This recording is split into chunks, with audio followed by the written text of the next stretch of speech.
Imagina una isla gigante, cubierta de hielo, más grande que muchos países, pero con una historia que cambia el rumbo del mundo, desde los primeros pobladores inuits, pasando por exploradores vikingos, hasta ser objeto de disputas geopolíticas, y ahora con un presidente de Estados Unidos que ha anunciado que quiere comprarla o controlarla por seguridad nacional.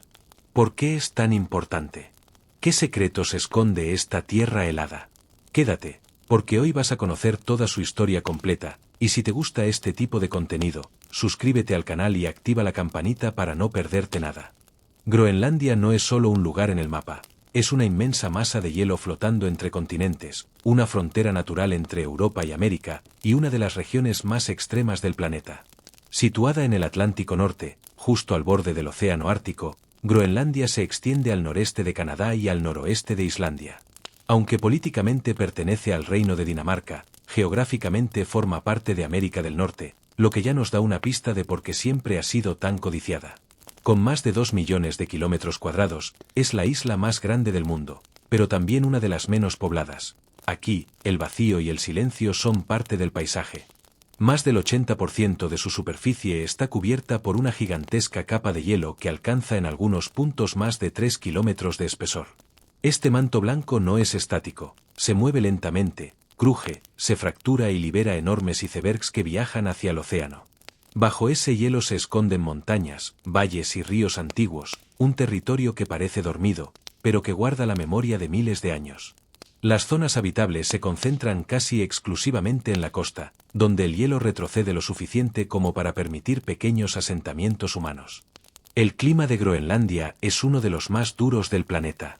En el interior, las temperaturas pueden descender por debajo de los 50 grados C, mientras que en la costa los inviernos son largos, oscuros y hostiles, y los veranos breves, fríos y luminosos.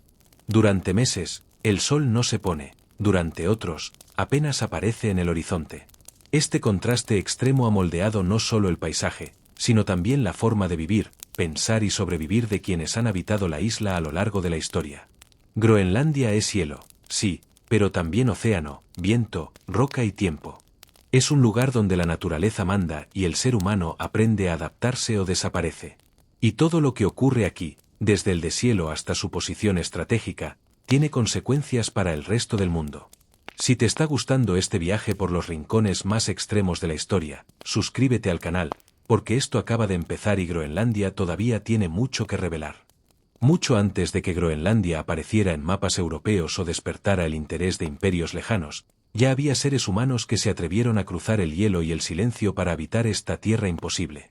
Hace más de 4.500 años, los primeros grupos humanos llegaron a Groenlandia desde el actual Canadá ártico, avanzando poco a poco por un mundo dominado por el frío extremo, la oscuridad y la incertidumbre. No eran conquistadores ni exploradores en busca de gloria, eran supervivientes. Estos primeros habitantes pertenecían a los llamados pueblos paleo-esquimales, culturas hoy desaparecidas que se adaptaron a uno de los entornos más hostiles del planeta. Entre ellas destaca la cultura Sakak, considerada una de las más antiguas de Groenlandia.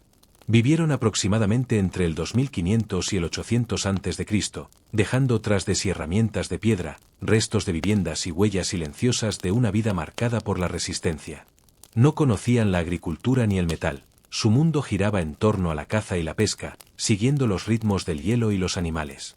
Los Sakak cazaban focas, peces y renos utilizando arpones, cuchillas de sílex y hueso, desplazándose con una precisión casi instintiva por un territorio que podía matar al más mínimo error.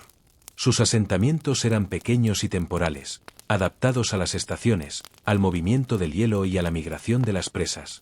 El clima no daba margen para el exceso ni para la comodidad.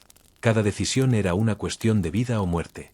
A diferencia de lo que muchos imaginan, Groenlandia nunca fue una tierra completamente vacía esperando ser descubierta. Estos pueblos desarrollaron conocimientos avanzados sobre el hielo, el mar y los animales, transmitidos de generación en generación sin escritura, pero con una memoria colectiva poderosa. Sabían leer el viento, interpretar el comportamiento del océano y anticipar cambios en el clima, habilidades que hoy siguen asombrando a los investigadores. Sin embargo, estas primeras culturas no sobrevivieron para siempre. Cambios climáticos, el enfriamiento progresivo del Ártico y la llegada de nuevos grupos humanos provocaron su desaparición. No hubo un colapso repentino, sino un lento desvanecimiento, como si el hielo hubiera terminado reclamando lo que una vez permitió existir. Aún así, los paleoesquimales y la cultura Sakak marcaron el verdadero inicio de la historia humana de Groenlandia. Demostraron que incluso en el fin del mundo, el ser humano es capaz de llegar y resistir. Cuando los pueblos inuit llegaron a Groenlandia, no lo hicieron para conquistarla, sino para entenderla. A diferencia de quienes los precedieron, supieron leer el hielo como un lenguaje y convertir un entorno mortal en un hogar. Procedentes del Ártico canadiense, los inuit se expandieron por la isla hace alrededor de 1000 años, llevando consigo una forma de vida profundamente adaptada al frío extremo. Para ellos, Groenlandia no era una tierra hostil, era un espacio vivo, cambiante, que exigía respeto y conocimiento. Su supervivencia dependía casi por completo de la caza y la pesca. Las focas eran el pilar fundamental. Proporcionaban carne para alimentarse, grasa para iluminar y calentar, y pieles para vestirse y construir refugios. También cazaban ballenas, narvales y morsas, actividades que requerían una cooperación absoluta dentro del grupo. Nada se desperdiciaba. Cada hueso, cada tendón y cada fragmento de piel tenía una función precisa. La eficiencia no era una elección cultural, sino una necesidad impuesta por el entorno. Los inuit se desplazaban siguiendo el ritmo de las estaciones, moviéndose entre campamentos costeros y zonas interiores. Utilizaban kayaks ligeros para navegar entre los hielos y trineos tirados por perros para recorrer largas distancias sobre la nieve. Sus viviendas variaban según el momento del año: tiendas de piel en verano, casas semienterradas en invierno y, en situaciones extremas, los famosos iglús, diseñados no como hogares permanentes, sino como refugios temporales de caza. Todo en su arquitectura estaba pensado para conservar el calor y resistir el viento. Pero la cultura inuit no se limitaba a la supervivencia material. Su mundo estaba profundamente ligado a lo espiritual. Creían que animales, hielo, mar y viento poseían alma, y que romper el equilibrio con la naturaleza traía consecuencias. Los mitos y leyendas explicaban el origen del mundo, el comportamiento del clima y la relación entre los humanos y los espíritus. Figuras como Sedna, la diosa del mar, encarnaban tanto la generosidad como la furia de la naturaleza, recordando que la caza solo era posible si se mantenía el respeto por lo invisible. La transmisión del conocimiento se hacía de forma oral, historias, cantos y rituales que pasaban de generación en generación. No eran simples relatos, sino auténticos manuales de supervivencia camuflados en mito. Gracias a esta combinación de técnica, cooperación y espiritualidad, los inuit lograron algo extraordinario: no solo vivir en Groenlandia, sino convertirla en el centro de su mundo, estableciendo una cultura resistente, flexible y profundamente conectada con el hielo que la rodeaba. Durante siglos, Groenlandia fue un mundo aislado, moldeado por el hielo y habitado por pueblos que habían aprendido a sobrevivir en silencio. Pero alrededor del año 985 después de Cristo, ese equilibrio cambió para siempre con la llegada de unos navegantes procedentes del norte de Europa, los vikingos. No llegaron por accidente. Al frente iba Erik el Rojo, un hombre tan temido como ambicioso, expulsado de Islandia por homicidio y condenado al exilio. Lejos de desaparecer, convirtió su castigo en una oportunidad. Navegó hacia el oeste siguiendo viejas historias de tierras desconocidas, y tras semanas enfrentándose al océano, avistó una costa abrupta y helada. Había llegado a Groenlandia. Erik entendió algo fundamental: si quería atraer colonos, necesitaba vender un sueño.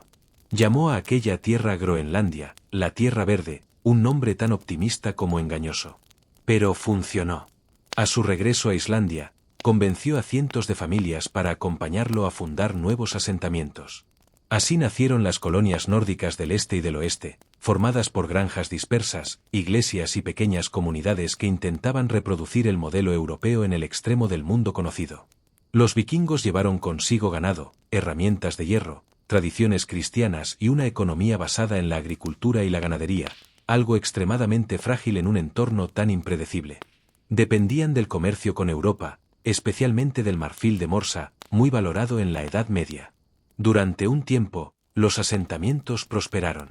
Construyeron iglesias de piedra, organizaron asambleas y mantuvieron contacto con Noruega e Islandia, demostrando que incluso en el borde del Ártico se podía levantar una sociedad europea. Sin embargo, Groenlandia no era Islandia. El clima comenzó a volverse más frío, las cosechas fallaban y el hielo dificultaba cada vez más la navegación. Además, Los vikingos convivieron, no siempre de forma pacífica, con los pueblos inuit, a quienes llamaban skraelings. A diferencia de estos, los nórdicos nunca adoptaron plenamente las técnicas de supervivencia locales, aferrándose a un estilo de vida que el entorno ya no podía sostener. La llegada de los vikingos marcó el primer gran choque cultural de Groenlandia y la conectó por primera vez con el resto de Europa. Fue una historia de ambición, resistencia y límites humanos frente a la naturaleza. Si te está gustando este viaje por las historias más extremas del pasado, suscríbete al canal, porque lo que ocurrió después en Groenlandia es aún más sorprendente. Durante casi 4 siglos, los asentamientos vikingos resistieron en los confines helados de Groenlandia. Construyeron granjas, iglesias de piedra y mantuvieron contacto con Europa. Y luego, simplemente, desaparecieron. Cuando los europeos regresaron siglos más tarde, no encontraron ni descendientes, ni relatos, ni señales de una huida masiva. Solo ruinas silenciosas enterradas bajo el hielo. La desaparición de los vikingos groenlandeses se convirtió en uno de los mayores misterios de la historia medieval. Una de las teorías más aceptadas apunta al cambio climático. A partir del siglo XIV comenzó la llamada Pequeña Edad de Hielo, un periodo de enfriamiento progresivo que volvió los inviernos más largos y duros. Las cosechas fracasaban, el ganado moría y el mar se congelaba durante más tiempo, dificultando la navegación. Groenlandia, ya de por sí extrema, se volvió prácticamente invivible para una sociedad que dependía de la agricultura y del comercio marítimo. Y ahí entra otro factor clave, el aislamiento. Los vikingos sobrevivían gracias al intercambio con Europa, especialmente del marfil de Morsa, muy demandado en la Edad Media. Pero cuando ese comercio decayó, ya fuera por nuevas rutas, por la llegada de marfil africano o por el colapso de las comunicaciones, Groenlandia quedó al margen del mundo.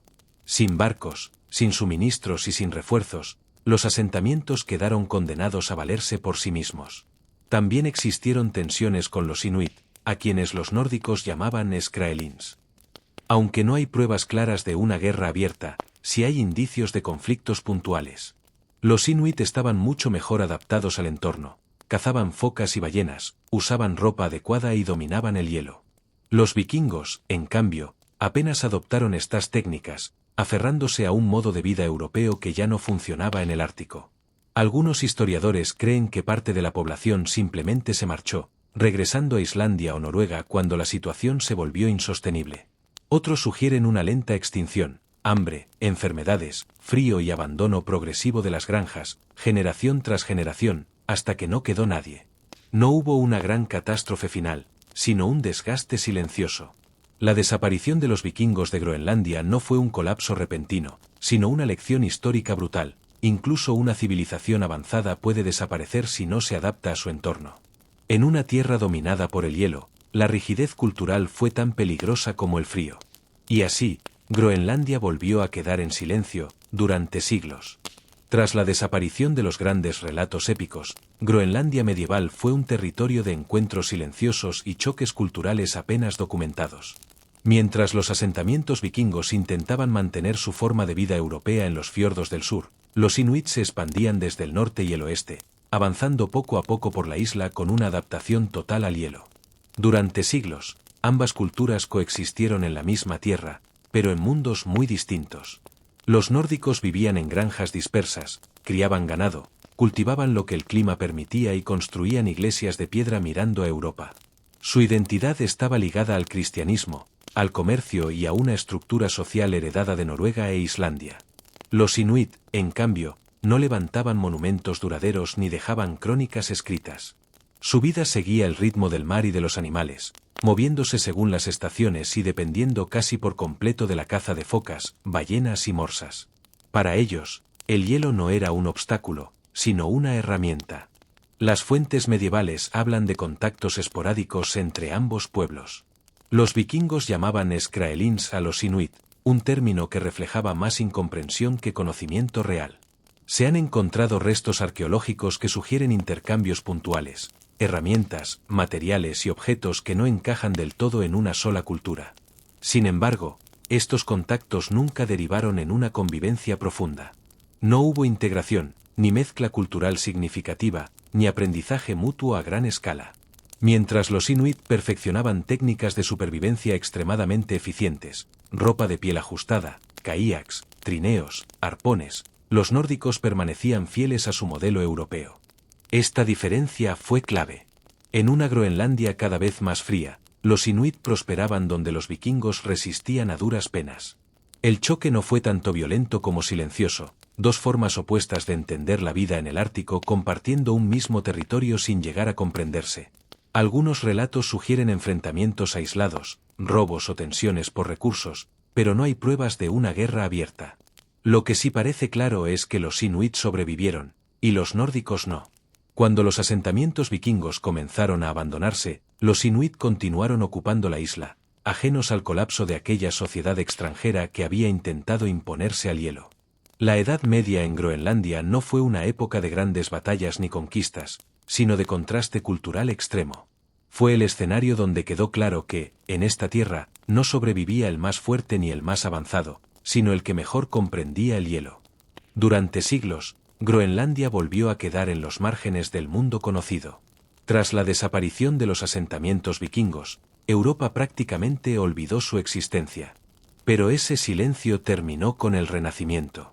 A partir del siglo XV, el continente europeo comenzó a mirar de nuevo hacia los océanos, impulsado por la exploración, el comercio y la ambición imperial.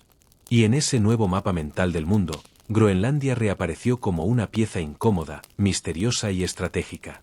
Exploradores, cartógrafos y monarcas volvieron a interesarse por aquella isla helada de la que hablaban las sagas nórdicas. No sabían con certeza si seguía habitada, si los vikingos habían sobrevivido o si aún era posible reclamarla. Para Europa, Groenlandia representaba varias cosas al mismo tiempo: una posible ruta hacia Asia, una fuente de recursos desconocidos y un símbolo de prestigio territorial. En plena competencia entre potencias marítimas, ningún espacio quedaba fuera del deseo de control. Portugal, Inglaterra, Holanda y, sobre todo, Dinamarca comenzaron a enviar expediciones al Atlántico Norte. Muchas fracasaron por el hielo, las tormentas y la falta de conocimiento del entorno. Groenlandia no se dejaba conquistar fácilmente. Sin embargo, Dinamarca, heredera directa de los antiguos vínculos nórdicos, reclamó la isla como parte de su esfera de influencia. A partir del siglo XVIII, el interés dejó de ser solo exploratorio y pasó a ser claramente colonial. Los europeos no llegaron buscando grandes ciudades ni civilizaciones que someter, sino recursos: focas, ballenas, aceite, pieles y control de rutas marítimas. Las misiones religiosas acompañaron a los comerciantes, intentando cristianizar a los inuit e integrar la isla en el sistema colonial europeo. Groenlandia comenzó a ser vista no como un hogar, sino como una posesión lejana, administrada desde miles de kilómetros de distancia. Este periodo marcó un cambio profundo. Por primera vez desde la Edad Media, Groenlandia volvió a estar conectada de forma permanente con Europa, aunque en una relación profundamente desigual. La isla dejó de ser solo territorio de los inuit para convertirse en un espacio disputado por imperios que apenas comprendían su realidad. El hielo seguía mandando, pero ahora había banderas, tratados y ambiciones extranjeras clavadas en él. Si te está gustando este recorrido por cómo Groenlandia pasó de ser olvidada a convertirse en objetivo colonial, suscríbete, porque lo que viene después demuestra que el verdadero valor de esta isla aún no había sido comprendido. A medida que Europa consolidaba su expansión colonial, Groenlandia dejó de ser una tierra vaga en los mapas para convertirse en un territorio oficialmente reclamado. Durante los siglos XVIII y XIX, Dinamarca y Noruega, unidas bajo una misma corona durante largos periodos, establecieron un control firme sobre la isla, no tanto mediante ejércitos o conquistas espectaculares, sino a través de tratados, comercio y administración. Groenlandia entraba así en la órbita formal del poder europeo. El punto de partida fue la idea de continuidad histórica. Dinamarca-Noruega se consideraba heredera directa de los antiguos asentamientos vikingos y utilizó ese argumento para legitimar su dominio. En 1721, el misionero Hans Egede lideró una expedición que marcó el inicio de la colonización moderna. Aunque buscaba a los supuestos descendientes de los nórdicos desaparecidos, lo que encontró fue una población inuit completamente ajena a Europa. Aún así, ese viaje sirvió para reafirmar la presencia danesa y sentar las bases de una administración permanente. Durante el siglo XVIII, Dinamarca-Noruega estableció monopolios comerciales que controlaban estrictamente el intercambio de bienes. Groenlandia no se desarrolló como una colonia clásica con grandes asentamientos europeos, sino como un territorio gestionado desde la distancia, donde el comercio de pieles, aceite de ballena y productos del Ártico era supervisado directamente por la corona. Este sistema limitaba el contacto con otras potencias y aislaba a la población inuit del resto del mundo, para bien y para mal. Tras las guerras napoleónicas, el mapa político europeo cambió drásticamente. En 1814, el Tratado de Kiel obligó a Dinamarca a ceder Noruega a Suecia. Sin embargo, Groenlandia, junto con Islandia y las Islas Féroe, permaneció bajo control danés. A partir de ese momento, Groenlandia pasó a ser una colonia exclusivamente danesa, reforzando su estatus legal y administrativo dentro del reino. Durante el siglo XIX, Dinamarca consolidó su dominio mediante acuerdos internacionales y reconocimiento tácito de otras potencias europeas.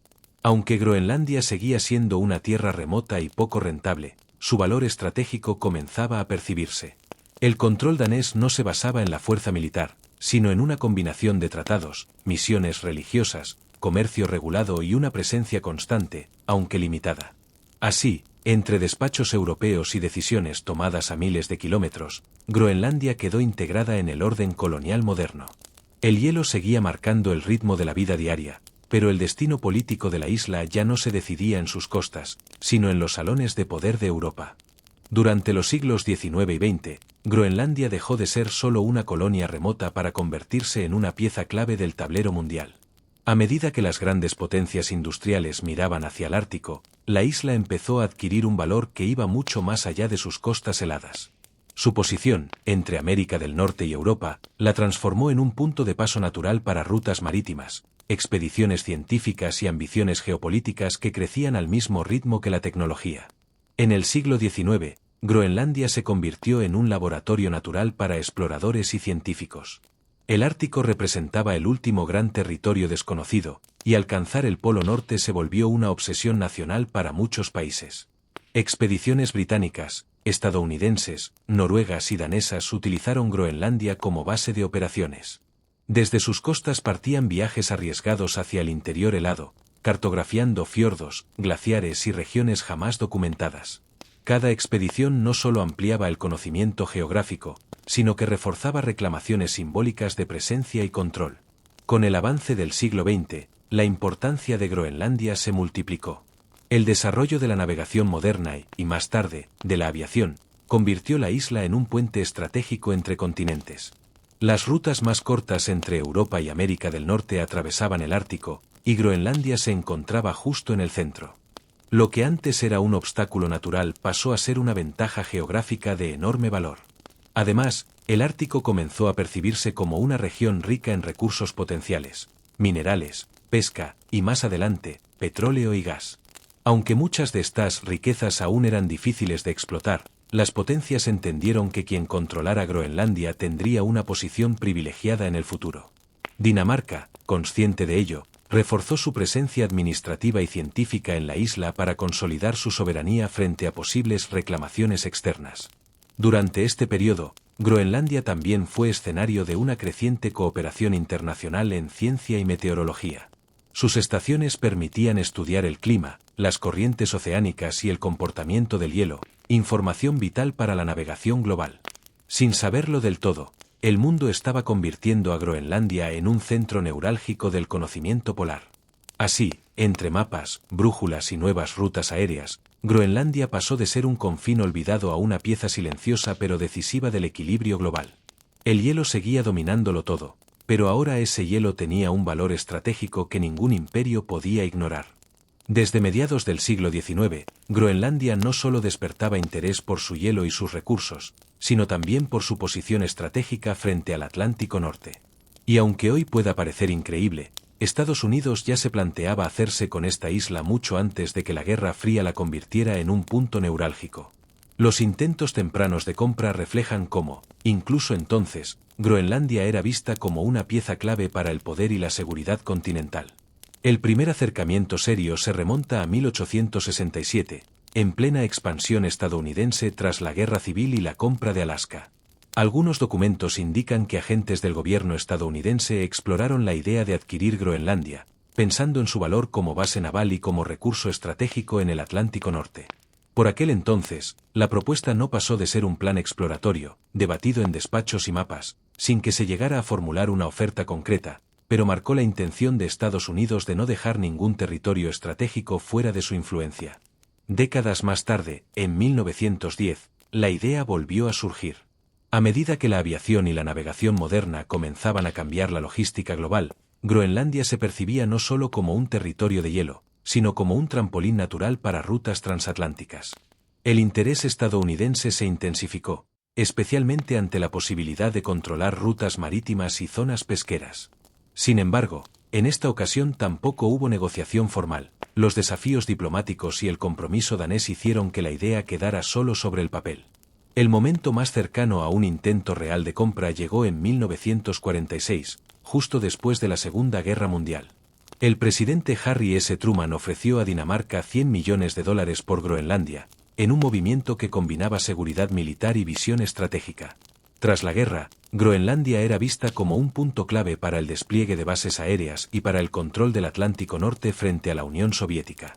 Dinamarca, sin embargo, rechazó la oferta, reafirmando que Groenlandia era parte inseparable de su territorio, un territorio que debía mantenerse bajo soberanía danesa, aunque los estadounidenses continuaran reforzando su presencia militar en la isla durante la guerra y los años posteriores.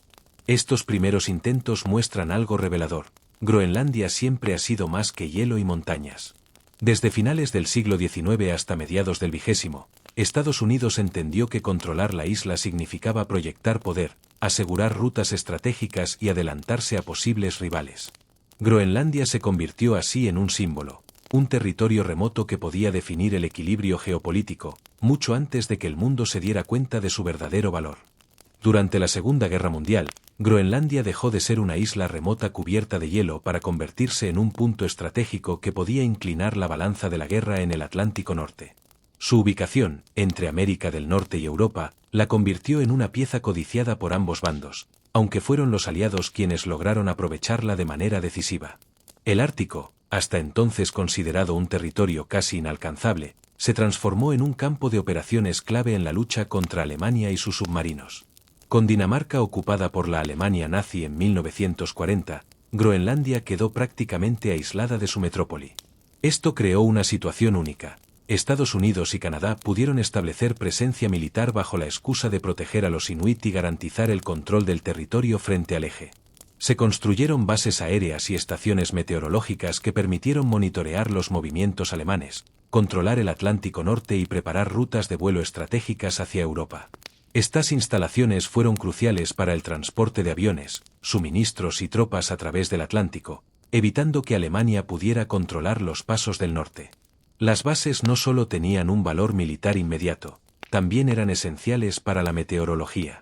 Groenlandia, con su hielo y sus tormentas, influye directamente en el clima de Europa y Norteamérica. Tener información precisa del Ártico se convirtió en un factor de supervivencia y planificación militar. Los meteorólogos aliados trabajaban en condiciones extremas, recopilando datos que luego permitían anticipar tormentas y maniobras navales alemanas. Sin estas estaciones, la logística de la guerra habría sido mucho más incierta y peligrosa. El personal militar que llegó a Groenlandia tuvo que adaptarse a condiciones extremas. Los vientos, la nieve y el hielo constante no solo dificultaban la construcción de aeródromos y refugios, sino que también ponían a prueba la resistencia humana. Sin embargo, estas dificultades no detuvieron la estrategia aliada. Groenlandia se convirtió en un bastión de vigilancia y un punto de apoyo para operaciones en el Atlántico y más allá. La isla pasó de ser percibida como un desierto helado a una pieza activa en un conflicto global. La Segunda Guerra Mundial demostró algo que la historia del Ártico ya había insinuado. Groenlandia no es solo hielo y frío, sino un territorio cuyo control puede cambiar el curso de los acontecimientos. La guerra reveló su valor estratégico de forma clara y tangible, y sentó las bases para la importancia geopolítica que la isla tendría durante la Guerra Fría y hasta nuestros días. Quienes pensaban que Groenlandia estaba aislada se equivocaban. En aquel momento, estaba en el corazón del conflicto global. Tras el final de la Segunda Guerra Mundial, Groenlandia dejó de ser solo un punto estratégico temporal para convertirse en un verdadero pivote geopolítico durante la Guerra Fría. Su enorme masa de hielo, antes silenciosa y deshabitada, pasó a ser observada con ojos de tensión internacional. Estados Unidos la veía como un escudo natural frente a la expansión soviética, mientras que la URSS, consciente de su ubicación, la consideraba un territorio que podía inclinar la balanza en el Ártico. De repente, la isla más grande del mundo ya no estaba sola. Estaba en el centro de la rivalidad nuclear que definiría la segunda mitad del siglo XX. Para Estados Unidos, Groenlandia se convirtió en una pieza indispensable de su estrategia de defensa aérea. La isla albergaba bases que formaban parte del sistema de alerta temprana contra posibles misiles soviéticos y aviones estratégicos, como la famosa base aérea Thule, ubicada en el extremo norte. Desde allí, radares y observatorios podían detectar cualquier movimiento que proviniera del Polo Norte, reduciendo minutos cruciales en la respuesta ante una posible amenaza nuclear. Era un territorio inhóspito, pero perfectamente situado para vigilar el corazón del Ártico. Pero Groenlandia no solo era vigilancia. Su posición permitía a Estados Unidos proyectar poder en el Atlántico Norte y mantener control sobre rutas estratégicas que conectaban América y Europa. Cada fiordo, cada glaciar y cada pista de aterrizaje se transformaba en un activo militar. Mientras tanto, la Unión Soviética observaba con recelo estos movimientos, consciente de que cualquier base aliada en Groenlandia podía limitar sus opciones de maniobra y vigilancia en el norte del continente. La isla se convirtió en un tablero de ajedrez helado, donde cada construcción y cada radar contaba. La presencia estadounidense también modificó la vida local. Groenlandia pasó de ser un territorio prácticamente aislado a convertirse en un punto donde se mezclaban inuit, científicos y militares. Aeródromos, estaciones meteorológicas y estructuras de defensa cambiaron la geografía humana de la isla. La modernización forzada del siglo XX trajo consigo carreteras improvisadas, electricidad limitada y comunicación constante con el exterior, todo en nombre de la seguridad global. En paralelo, Groenlandia se convirtió en un laboratorio de tecnología y logística extrema. Experimentos con aviones, trenes de nieve y sistemas de radar sirvieron para preparar estrategias que luego se aplicarían en otras regiones frías y estratégicamente críticas. La isla demostró que el control del Ártico no era solo un tema de soberanía, sino una cuestión de capacidad técnica y adaptación al medio más extremo del planeta. Durante la Guerra Fría, Groenlandia dejó de ser un punto remoto y olvidado. Su hielo, su posición y su clima se convirtieron en armas silenciosas y en un factor clave de equilibrio entre dos superpotencias. La isla demostraba, por primera vez de manera evidente, que en la política global, incluso los territorios más inhóspitos pueden ser determinantes para la seguridad, el poder y la influencia mundial. En el corazón del Ártico, donde el hielo parece eterno y los vientos cortan la piel como cuchillas, se encuentra una de las bases militares más estratégicas de Estados Unidos, Pituffik, más conocida como Thule. Esta instalación no es una simple estación, es una fortaleza congelada que ha definido la seguridad del hemisferio norte desde la Guerra Fría hasta la actualidad. Su ubicación, en el extremo noroeste de Groenlandia, permite controlar rutas aéreas, marítimas y de satélites que conectan América con Europa y que se desplazan por encima del hielo ártico, convirtiendo la isla en un baluarte invisible pero decisivo para la defensa global. Thule nació en 1951, en plena tensión entre Estados Unidos y la Unión Soviética. El objetivo era claro: crear una red de alerta temprana capaz de detectar misiles intercontinentales que pudieran llegar desde el otro lado del planeta. Los radares de la base funcionan como ojos gigantes que escanean el horizonte helado, capaces de anticipar movimientos estratégicos a miles de kilómetros de distancia. Cada torre, antena y pista de aterrizaje en Thule está diseñada para que ningún enemigo pueda sorprender al norte. En otras palabras, Pituffik convirtió a Groenlandia en un centinela silencioso que protege el continente entero. Pero la importancia de Thule no se limita a los radares. La base se convirtió también en un nodo logístico vital para operaciones militares y científicas. Aeronaves de transporte, misiones de reconocimiento y experimentos de navegación polar dependen de esta instalación. Su ubicación permite repostar y reabastecer equipos que operan en el Ártico, algo que ninguna otra base en América del Norte podría ofrecer con la misma eficacia. Cada invierno, los soldados y científicos enfrentan temperaturas que bajan por debajo de los 40 grados C, tormentas de nieve constantes y oscuridad casi total durante meses, transformando la vida diaria en un desafío de resistencia y adaptación extrema. La base también representa un punto de tensión geopolítica. Aunque Groenlandia pertenece al Reino de Dinamarca, Estados Unidos mantiene el control operativo de Thule bajo acuerdos especiales, lo que refuerza la influencia norteamericana en el Ártico y limita la presencia de otras potencias, especialmente Rusia y China. La isla dejó de ser un simple territorio lejano, se convirtió en un escenario de vigilancia global, donde cada decisión militar tiene implicaciones internacionales. Thule ha demostrado que Groenlandia no es solo hielo y aislamiento, es un territorio estratégico que puede cambiar el equilibrio de poder en el hemisferio norte. Sus pistas, radares y hangares son testigos silenciosos de cómo la geografía extrema se convierte en un activo militar invaluable. En la historia moderna del Ártico, Pitufik no es solo una base, sino el corazón de la vigilancia global, un recordatorio de que incluso en los confines helados del planeta, la estrategia, la tecnología y la ambición geopolítica encuentran su lugar. Durante gran parte del siglo XX, Groenlandia fue administrada de manera casi exclusiva desde Copenhague, con decisiones sobre política, economía y defensa tomadas a miles de kilómetros de distancia. Sin embargo, a medida que el mundo cambiaba y los pueblos indígenas reclamaban reconocimiento y poder sobre sus propias tierras, surgió un movimiento creciente en Groenlandia por la autonomía y el autogobierno.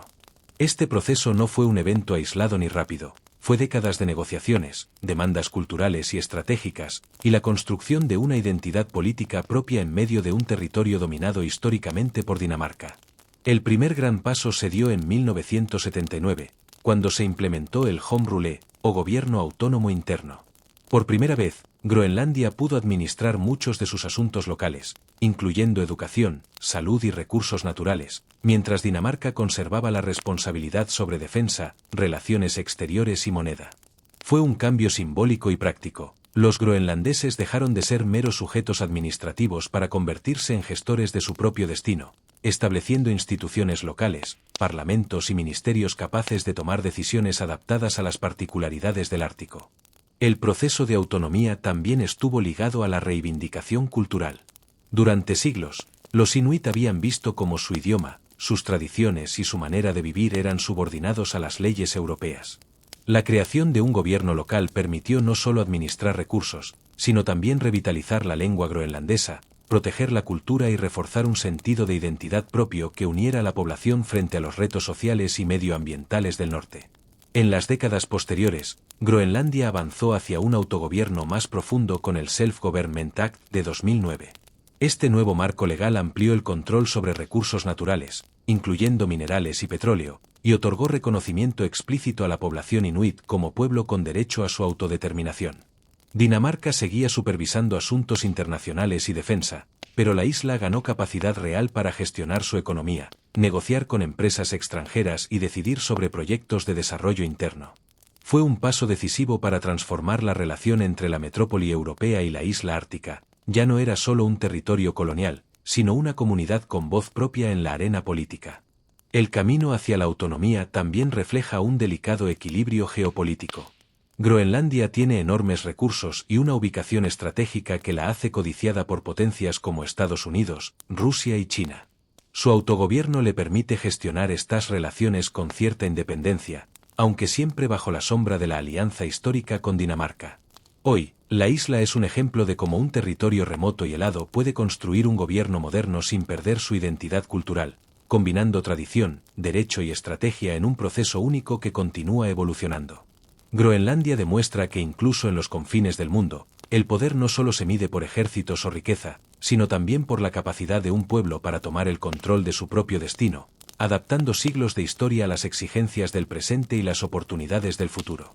Bajo el hielo eterno de Groenlandia se esconde un tesoro que durante siglos permaneció fuera del alcance humano, recursos naturales de un valor estratégico que podrían cambiar economías y desatar nuevas ambiciones internacionales. Mientras Europa y América la veían como un desierto helado, geólogos y científicos comenzaron a descubrir que esa vastedad blanca no era solo paisaje, sino un almacén oculto de minerales, petróleo, gas y tierras raras que hoy se consideran vitales para la tecnología moderna. El petróleo y el gas son, sin duda, los recursos más codiciados. Se estima que Groenlandia posee reservas submarinas y terrestres capaces de alimentar a países enteros durante décadas. Sin embargo, el hielo, el clima extremo y la logística dificultan su explotación. Cada perforación es un desafío que combina ingeniería avanzada, riesgos ambientales y enormes costos. Por eso, hasta ahora, estos recursos han permanecido prácticamente intactos, un capital potencial que espera a quien esté dispuesto a desafiar la naturaleza más dura del planeta. Pero los hidrocarburos no son lo único. Bajo la superficie se encuentran minerales estratégicos, hierro, zinc, oro y, sobre todo, tierras raras, esenciales para la fabricación de smartphones, baterías, paneles solares y tecnologías militares avanzadas.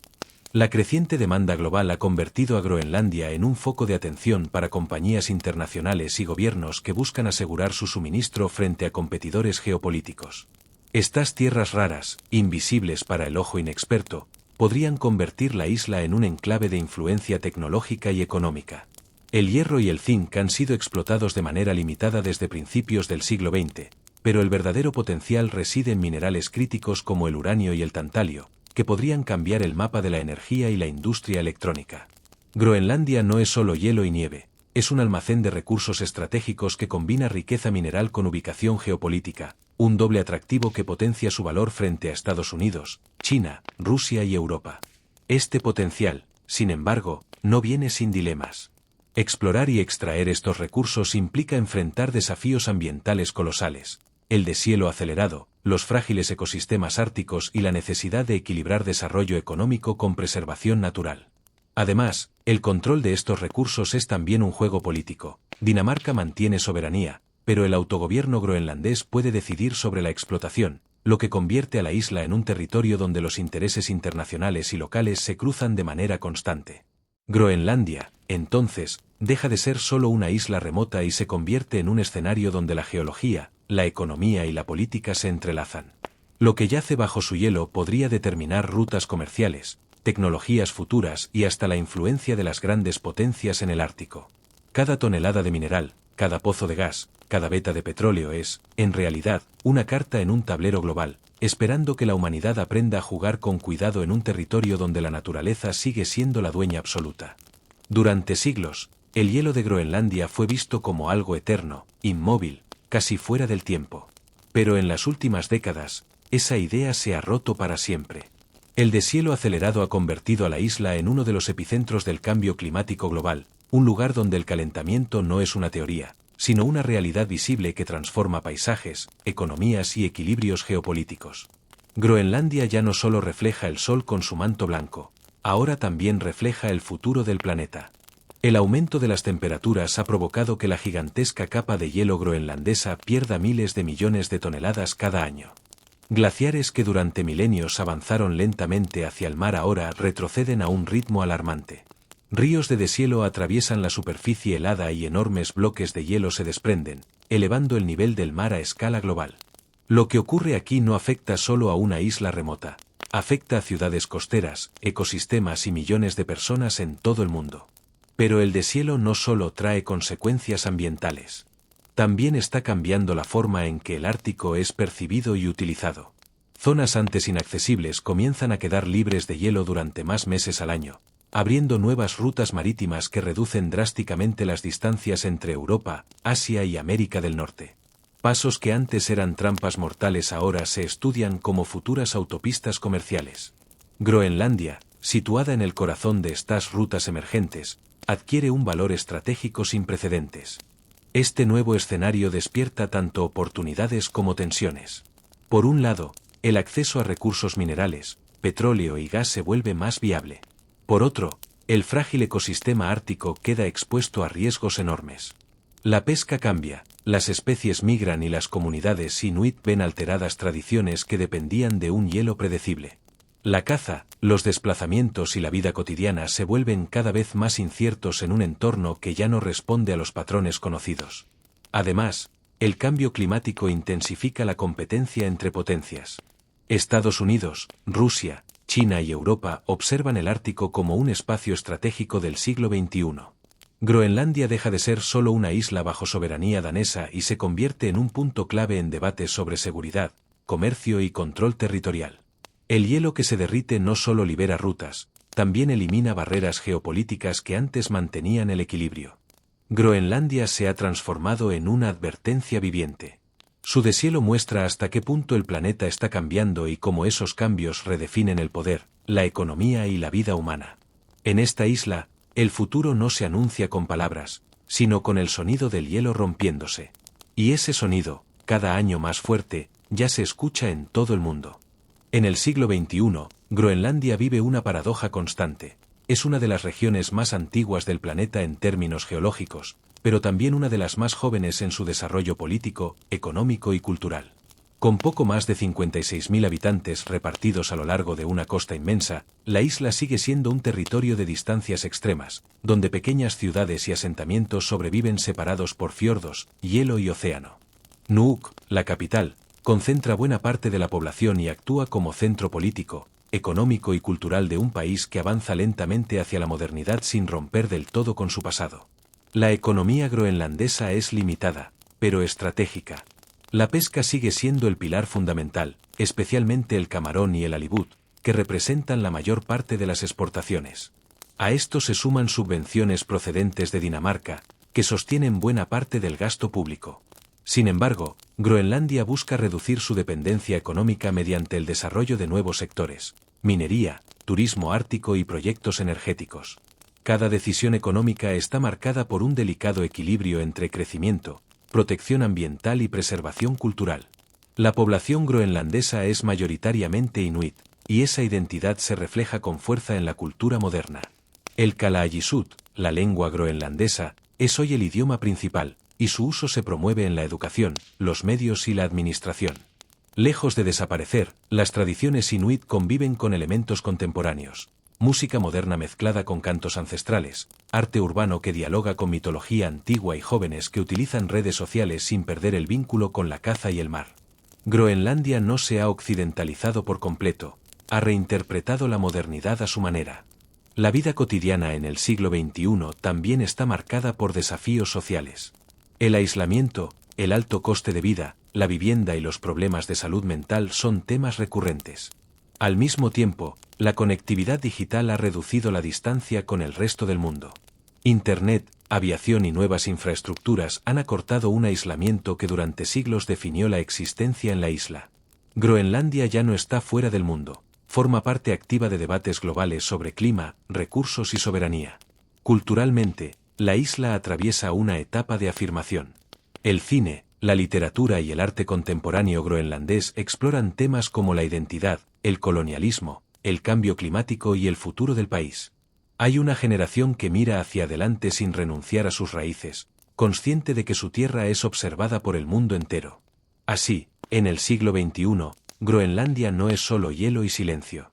Es una sociedad pequeña pero compleja, que intenta decidir su propio camino entre tradición y modernidad, entre dependencia y autonomía, mientras el mundo la observa como uno de los territorios más importantes y frágiles del futuro global. En el presente, el Ártico ha dejado de ser una frontera lejana para convertirse en uno de los escenarios geopolíticos más sensibles del planeta. Y en el centro de ese tablero helado se encuentra Groenlandia. Su ubicación, sus recursos y el deshielo progresivo han despertado un interés global que va mucho más allá de la curiosidad científica. Hoy, las grandes potencias ya no miran al Ártico como un vacío blanco, sino como un espacio donde se decide poder, seguridad y futuro económico. Estados Unidos ve Groenlandia como una extensión natural de su defensa continental. Controlar la isla significa vigilar el Atlántico Norte, anticipar amenazas procedentes del Polo Norte y mantener una ventaja estratégica frente a posibles rivales. La presencia militar estadounidense, especialmente en el norte de la isla, no es simbólica. Es una pieza clave de su arquitectura de seguridad global. Para Washington, Groenlandia es un escudo avanzado en un mundo cada vez más inestable. Rusia, por su parte, ha intensificado su presencia en el Ártico como nunca antes. Ha reabierto bases militares, modernizado su flota polar y reforzado rutas marítimas a lo largo de su costa norte. Aunque Groenlandia no está bajo control ruso, Moscú observa con atención cualquier movimiento en la isla, consciente de que el equilibrio ártico depende de quien domine los puntos clave del norte. El Ártico se ha convertido para Rusia en una vía económica, militar y simbólica de primer orden. China, aunque no es un país ártico, se ha autodenominado potencia casi ártica. Su interés en Groenlandia se centra especialmente en los recursos naturales y las rutas comerciales emergentes. Empresas chinas han mostrado interés en minería, infraestructuras y proyectos estratégicos, algo que ha generado preocupación en Estados Unidos y Europa. Para Pekín, el Ártico representa una oportunidad para asegurar materias primas críticas y nuevas vías de comercio en un mundo multipolar. Canadá, vecino directo de Groenlandia, también juega su propia partida. Comparte preocupaciones sobre soberanía, control de rutas y protección del entorno ártico. Aunque mantiene una postura más diplomática, entiende que cualquier cambio en Groenlandia afecta directamente a su seguridad y a su posición en el norte del continente americano. En este contexto, Groenlandia deja de ser solo un territorio autónomo bajo soberanía danesa y se convierte en un actor involuntario de la política global. Cada decisión sobre recursos, infraestructuras o acuerdos internacionales tiene repercusiones que van mucho más allá de la isla. El hielo que se derrite no solo abre rutas marítimas, expone tensiones, rivalidades y ambiciones que estaban congeladas. La geopolítica ártica actual demuestra que el futuro del poder mundial no se decide únicamente en capitales lejanas, sino también en lugares donde durante siglos solo hubo hielo y silencio. Y Groenlandia, una vez más, se encuentra en el centro de la historia. Durante siglos, la relación entre Groenlandia y Dinamarca ha sido tan fría y compleja como el propio paisaje ártico.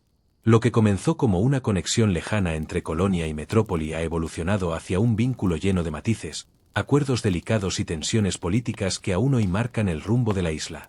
Entender esta relación es clave para comprender la Groenlandia moderna. Durante la etapa colonial, Dinamarca ejerció un control casi absoluto sobre el territorio.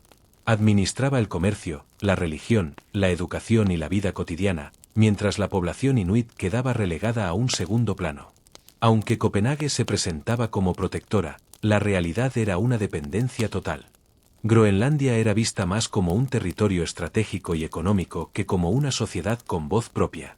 El siglo XX trajo cambios profundos. Tras la Segunda Guerra Mundial, Dinamarca impulsó una política de modernización acelerada, viviendas prefabricadas, escuelas danesas, centralización de poblaciones y un intento claro de integrar Groenlandia en el modelo europeo. Pero este proceso tuvo un coste cultural enorme. Muchos groenlandeses sintieron que su lengua, tradiciones e identidad estaban siendo diluidas en nombre del progreso. La tensión creció, y con ella surgió un movimiento político que reclamaba mayor control sobre el propio destino. En 1979 llegó el primer gran punto de inflexión, el autogobierno. Groenlandia obtuvo competencias internas clave, aunque Dinamarca mantuvo el control de la política exterior, la defensa y la economía en gran medida. Años después, en 2009, se amplió este estatus con un nuevo acuerdo que reconocía a los groenlandeses como un pueblo con derecho a la autodeterminación. Sin embargo, la relación sigue siendo ambigua. Dinamarca continúa aportando importantes ayudas económicas, lo que genera dependencia financiera, mientras Groenlandia reclama mayor soberanía, especialmente sobre sus recursos naturales. Cada debate sobre minería, petróleo o acuerdos internacionales reabre la pregunta de fondo: ¿hasta qué punto Groenlandia puede decidir por sí misma? En la política interna groenlandesa, Dinamarca es un tema constante. Hay partidos que apuestan por una independencia gradual y otros que priorizan la estabilidad económica. No se trata solo de romper o no con Copenhague, sino de cuándo y a qué precio. La independencia es vista por muchos como un objetivo legítimo, pero también como un desafío enorme para una población pequeña en un mundo globalizado. Hoy, Groenlandia y Dinamarca mantienen una relación oficialmente cooperativa, pero cargada de historia, heridas abiertas y negociaciones silenciosas. Es un equilibrio frágil entre pasado colonial y futuro incierto. Y si esta historia te está resultando tan fascinante como decisiva para entender el mundo actual, quizás sea un buen momento para suscribirte y no perderte cómo continúa este viaje por el hielo, la política y la identidad. Groenlandia nunca ha sido un país miembro de la OTAN por sí mismo, pero su papel dentro de la Alianza Atlántica ha sido, y sigue siendo, absolutamente crucial. La clave está en su pertenencia al Reino de Dinamarca, uno de los miembros fundadores de la OTAN en 1949. Desde ese momento, la isla dejó de ser solo un territorio remoto cubierto de hielo para convertirse en una pieza estratégica en el tablero de la defensa occidental. Durante la Guerra Fría, Groenlandia se transformó en una auténtica muralla avanzada del bloque occidental frente a la Unión Soviética. Su ubicación, a medio camino entre América del Norte y Europa, la convertía en el lugar ideal para detectar bombarderos, misiles y movimientos enemigos que cruzaran el Ártico. El cielo de Groenlandia no era solo hielo y auroras, era una autopista potencial para la guerra nuclear. Por eso, la OTAN, a través de Estados Unidos, instaló sistemas de radar, bases aéreas y redes de vigilancia que convertían a la isla en un gigantesco puesto de observación. La base de Thule, hoy conocida como Pituffik, fue el corazón de este sistema defensivo. Aunque formalmente era territorio danés, su gestión y uso militar quedaron en manos estadounidenses, con el respaldo de la OTAN. Este acuerdo reflejaba una realidad incómoda. Groenlandia era vital para la seguridad del Atlántico Norte, pero las decisiones estratégicas se tomaban lejos de sus habitantes. Durante décadas, la defensa colectiva primó sobre la voz local. Con el fin de la Guerra Fría, muchos pensaron que la importancia militar de Groenlandia disminuiría. Ocurrió lo contrario. La OTAN comenzó a mirar de nuevo al Ártico, ahora no solo como frontera militar, sino como una región clave para rutas aéreas, comunicaciones satelitales y vigilancia global. El deshielo y la creciente presencia rusa en el norte reactivaron el interés estratégico por la isla. Hoy, Groenlandia sigue sin ser miembro directo de la OTAN, pero forma parte esencial de su arquitectura defensiva.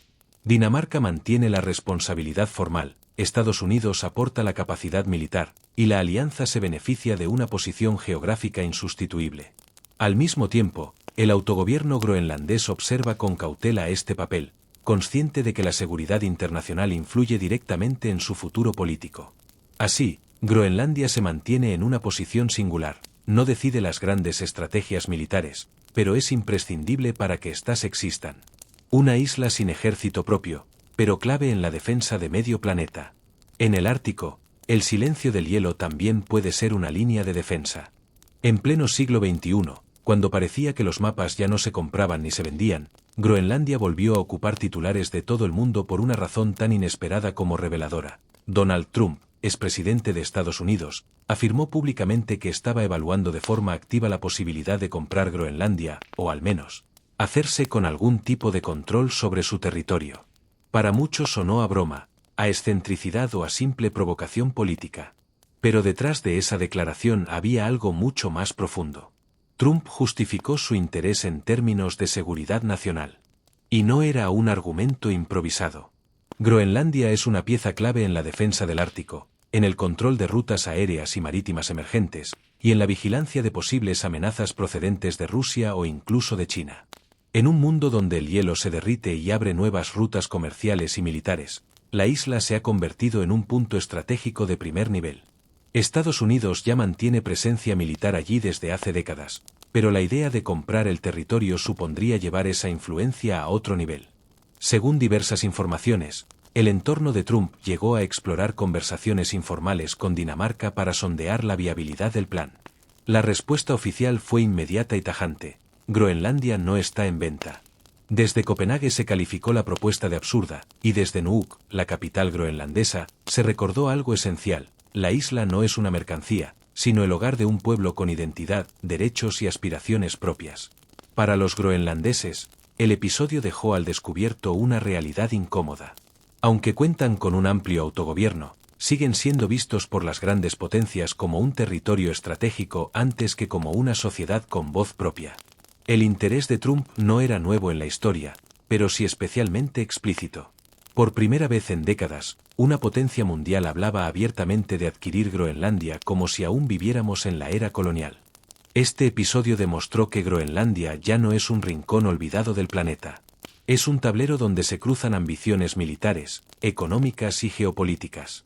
Y también dejó claro que, mientras las grandes potencias calculan mapas y recursos, los groenlandeses tienen algo que decir: su tierra no se vende. El hielo puede parecer inmóvil, pero la historia de Groenlandia, una vez más, está en movimiento. Para entender por qué Donald Trump puso los ojos en Groenlandia, hay que mirar más allá del titular llamativo y observar el mapa con frialdad estratégica. Groenlandia no es solo hielo, es control, proyección de poder y futuro. Desde la perspectiva estadounidense, la isla es una pieza clave en la seguridad nacional porque actúa como un gigantesco portaaviones natural anclado en el Ártico. Quien controle Groenlandia vigila el paso más corto entre América del Norte, Europa y Asia, una ruta aérea y marítima que en caso de conflicto resulta decisiva. El Ártico, durante décadas considerado un desierto helado sin valor, se ha convertido en un nuevo escenario de competencia global. El deshielo está abriendo rutas marítimas antes impracticables, reduciendo miles de kilómetros en el transporte entre continentes. Controlar Groenlandia significa tener influencia directa sobre esas futuras autopistas comerciales y militares. Para Estados Unidos, dejar ese espacio libre a otras potencias no es una opción. A esto se suma el factor militar. Groenlandia ya alberga infraestructuras esenciales para la defensa estadounidense, como sistemas de radar y alerta temprana capaces de detectar misiles balísticos procedentes de Rusia. En un mundo donde el tiempo de reacción lo es todo, unos minutos de ventaja pueden marcar la diferencia. Trump entendía Groenlandia como una extensión natural del escudo defensivo norteamericano, una barrera adelantada imposible de reemplazar. Pero el interés no acaba ahí. Bajo el hielo groenlandés se esconden enormes reservas de recursos naturales, tierras raras, uranio, petróleo, gas y minerales estratégicos imprescindibles para la tecnología moderna. En plena rivalidad con China, líder mundial en el suministro de tierras raras, Groenlandia aparece como una alternativa clave para reducir dependencias. Controlar esos recursos no solo es una cuestión económica, sino también geopolítica. China y Rusia completan el triángulo de preocupaciones. Rusia lleva años reforzando su presencia militar en el Ártico, construyendo bases y modernizando su flota polar. China, por su parte, se autodefine como potencia casi ártica e invierte en infraestructuras, minería y rutas polares. Para Trump, permitir que estas potencias ganen influencia en Groenlandia equivalía a ceder terreno estratégico sin luchar. En el fondo, el interés de Trump por Groenlandia no fue una excentricidad aislada, sino la expresión cruda de una lógica de poder clásica: controlar el territorio clave antes de que lo haga tu rival. En el nuevo tablero del siglo XXI, el hielo ya no protege del conflicto. Al contrario, lo atrae. Y Groenlandia, silenciosa y aparentemente inmóvil, se ha convertido en uno de los centros de gravedad del mundo que viene. La propuesta de Donald Trump de comprar Groenlandia no tardó en provocar una reacción en cadena a nivel internacional. Lo que para algunos fue una salida de tono, para gobiernos y diplomacias fue una señal de alarma. Dinamarca, soberana formal del territorio, respondió con una negativa inmediata y contundente. Desde Copenhague se dejó claro que Groenlandia no estaba en venta, ni ahora ni nunca, y que la idea misma resultaba impropia de las relaciones entre aliados en pleno siglo XXI. La primera ministra danesa llegó a calificar el planteamiento de absurdo, una palabra cuidadosamente elegida para cerrar cualquier margen de negociación. Pero la reacción más significativa llegó desde Groenlandia misma. Las autoridades del autogobierno groenlandés insistieron en algo que históricamente ha sido ignorado por las grandes potencias: Groenlandia pertenece a los groenlandeses. No es un activo estratégico intercambiable, sino una sociedad con identidad, lengua y aspiraciones políticas propias. El mensaje fue claro: se puede hablar de cooperación, inversión o acuerdos, pero no de compra. Esa postura reforzó la idea de que el debate ya no giraba solo en torno a geopolítica, sino también a autodeterminación. En Europa, el anuncio generó inquietud. Varios aliados europeos observaron con preocupación cómo una potencia aliada planteaba abiertamente adquirir territorio de otro socio de la OTAN. Aunque el tono público fue moderado, en los despachos diplomáticos se interpretó como una señal del nuevo clima internacional: más directo, más competitivo y menos respetuoso con las formas tradicionales. Para la Unión Europea, el episodio reavivó el temor a que el Ártico se convirtiera en un espacio de confrontación abierta entre grandes potencias. La negativa danesa no solo fue política, sino también simbólica. Aceptar siquiera discutir la venta habría supuesto reconocer que Groenlandia seguía siendo una colonia de facto, algo que Dinamarca lleva décadas tratando de corregir mediante el autogobierno. El rechazo, por tanto, también fue una defensa del proceso de descolonización y de la legitimidad del gobierno groenlandés. A nivel internacional, el episodio fue interpretado como un recordatorio incómodo: el Ártico ya no es un espacio neutral ni marginal. Las grandes potencias lo miran con ambición, y cualquier movimiento brusco puede alterar equilibrios delicados. La propuesta de Trump tensó relaciones, incomodó aliados y puso a Groenlandia en el centro del debate global. Lejos de quedar como una simple anécdota, la reacción internacional dejó una conclusión clara: Groenlandia no es un territorio sin voz ni dueño. Es un actor emergente en un escenario cada vez más disputado. Y si algo quedó demostrado, es que el futuro del Ártico no se decidirá sin fricciones, ni sin levantar preocupaciones mucho más allá del hielo.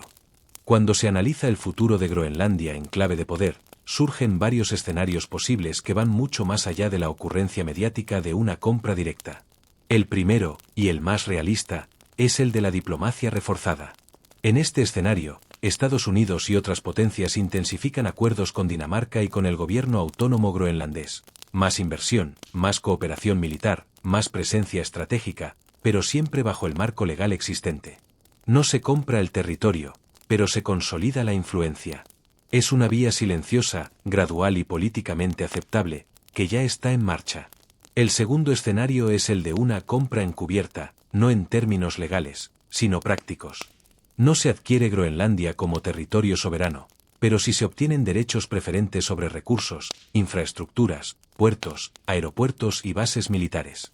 A través de inversiones masivas y dependencia económica, una potencia puede acabar teniendo más control real que formal. Este modelo no necesita banderas ni tratados históricos, se basa en contratos, subvenciones y poder económico. Para muchos analistas, esta es la vía más probable si la competencia en el Ártico se intensifica. Un tercer escenario, mucho más delicado, es el de la controversia militar. Aunque nadie habla abiertamente de una intervención armada, el simple aumento de presencia militar en el Ártico eleva el riesgo de incidentes.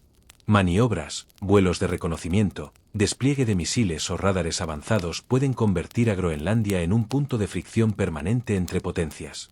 No se trataría de una guerra clásica, sino de una tensión constante, fría y calculada, donde cada movimiento se mide en segundos y kilómetros. Existe también un escenario interno, el avance hacia una independencia total de Groenlandia. Si la isla llegara a convertirse en un estado soberano, su valor estratégico se multiplicaría, y con él, la presión internacional. Un Groenlandia independiente tendría que elegir con quién alinearse, qué acuerdos firmar y hasta dónde ceder soberanía a cambio de seguridad o desarrollo económico. Esa decisión podría redefinir por completo el equilibrio en el Ártico. Finalmente, está el escenario más inquietante, que el deshielo acelere todos los demás. Nuevas rutas marítimas, nuevos recursos accesibles y una mayor competencia global podrían forzar decisiones rápidas en un territorio históricamente lento y aislado. En ese contexto, lo que hoy parece impensable podría convertirse mañana en una opción discutida. Groenlandia, durante siglos aislada por el hielo, se enfrenta ahora a un futuro donde el peligro no es el frío, sino el interés excesivo. El conflicto, si llega, no comenzará con disparos, sino con mapas, acuerdos y silencios incómodos. Y en ese tablero, cada escenario dice más sobre el mundo que viene que sobre la isla misma. Groenlandia mira al futuro con una pregunta que ya no se formula en voz baja: ¿puede convertirse en un país independiente? Durante siglos, la isla fue administrada desde lejos, primero como colonia y luego como territorio integrado en el Reino de Dinamarca. Hoy, esa relación ha cambiado, pero no se ha roto. El autogobierno conseguido en las últimas décadas ha dado a los groenlandeses control sobre la mayoría de sus asuntos internos, pero la soberanía completa sigue siendo el gran horizonte pendiente. La idea de la independencia no es solo política, es profundamente emocional. Para muchos groenlandeses, representa el cierre definitivo de una historia de dominación externa y el reconocimiento pleno de una identidad propia, forjada en el hielo, la lengua inuit y una relación única con la naturaleza. Sin embargo, el sueño choca con una realidad compleja: la economía. Groenlandia depende en gran medida de las transferencias económicas de Dinamarca, que sostienen servicios básicos como la sanidad, la educación o las infraestructuras. Romper ese vínculo exige encontrar fuentes de ingresos sólidas y sostenibles. Ahí entran en juego los recursos naturales. El deshielo está haciendo accesibles minerales estratégicos, tierras raras, petróleo y gas. Para algunos, estos recursos son la llave de la independencia. Explotar el subsuelo permitiría financiar un estado propio. Para otros, son un riesgo enorme, porque pueden convertir a Groenlandia en un campo de batalla económico y geopolítico entre potencias extranjeras. La pregunta no es solo si hay riqueza, sino quién la controlará. Otro factor clave es la población. Con poco más de 50.000 habitantes dispersos en un territorio gigantesco, construir un Estado plenamente funcional es un desafío monumental. Defensa, política exterior, moneda, alianzas internacionales, todo eso tendría que definirse desde cero. La independencia no sería un acto simbólico, sino una transformación total del modo de vida groenlandés. Aún así, el debate ya no es teórico. Está presente en elecciones, en el parlamento local y en la conversación cotidiana. Algunos imaginan un Groenlandia neutral, centrada en la cooperación ártica. Otros la ven alineada con Occidente, o incluso como un actor clave en la geopolítica global. Todos coinciden en algo: el futuro ya no puede decidirse sin contar con ellos. Groenlandia ha pasado siglos adaptándose al hielo, al aislamiento y a decisiones tomadas lejos de su costa. Ahora, por primera vez, se enfrenta a un desafío distinto: decidir qué quiere ser. El camino hacia la independencia no es corto ni seguro, pero la pregunta ya está sobre la mesa. Y en una tierra donde el hielo se mueve lentamente, el simple hecho de plantearla ya es una revolución silenciosa. Groenlandia no es solo hielo y frío, es un punto clave en la historia humana, desde los inuit, pasando por vikingos, hasta convertirse en una pieza central de la geopolítica moderna. Y ahora, con un presidente de Estados Unidos que habla de comprarla o incluso tomarla como territorio estratégico, estamos ante un capítulo completamente nuevo en su historia. ¿Qué pasará con este gigante helado? ¿Podría convertirse en el país más codiciado del Ártico? Si quieres que analicemos las teorías más locas sobre el futuro geopolítico de Groenlandia, deja un comentario y suscríbete porque esto apenas comienza.